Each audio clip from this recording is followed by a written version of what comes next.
Hi there. So I spend a good amount of time talking about and posting about the importance of practice, and I've had a lot of great messages from people, and I've also had a lot of questions from people asking me about what my practice actually is. And so I figured I'd take a couple of minutes and talk about that. The mechanics of my practice are fairly simple. I get up early at 4:30 in the morning usually, and spend some time in conscious contact with that spirit that is not only outside of me but is also a part of me. And sometimes that's reading, and sometimes it's meditating, and sometimes it's prayer, and sometimes it's writing, but it's always introspective. And I think that's the really important part. There's ceremony in practice, there's ritual in practice, there is, and I think always should be, spontaneity in practice. And sometimes I have to use things like mantras and prayers and music and poetry and writing to get into a space. But ultimately, when we're in that space, it's that sort of spur of the moment, come as you are, fly by the seat of your pants, spontaneity that makes any time spent in prayer or meditation or in our practice, that makes it really worthwhile, that really allows it to carry some weight to it. The potency of any practice is in the spontaneity.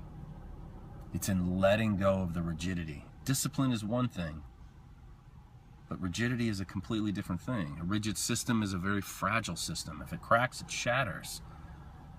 Which means that, yes, I can have a desire to get up at a certain time and have my coffee laid out and my glass of lemon water laid out and a specific reading laid out. But if that's not there, then I need to be able to let that part go and understand that, you know what, I'll get to this later, but I will get to it. I'm allowing my subconscious mind to know that, hey, this is important. I'm not going to forget about it. It's just not going to happen in the way that I thought it was going to happen. And that can be a tough thing to get through to people, especially when they're first starting out on a practice, trying to make some changes. It's easy to fall into this mindset that this is exactly the way it needs to be. And that's absolutely not the case. Meister Eckhart said, if the only prayer that you ever said was thank you, that would suffice. And that's true. That's where the power comes from.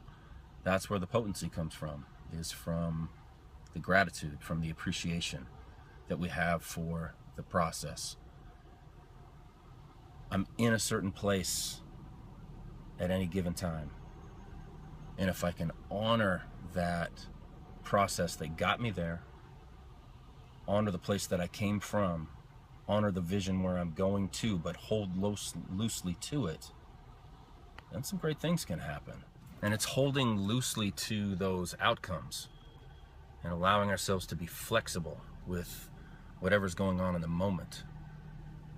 That's where the magic happens.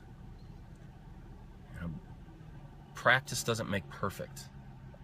Practice makes permanent. So whatever it is that we are doing consistently on a daily basis, that is what is going to model the architecture of our experience. It's not a secret. You get what you train. So we get to choose what we want to train. Consistency. That is the big thing.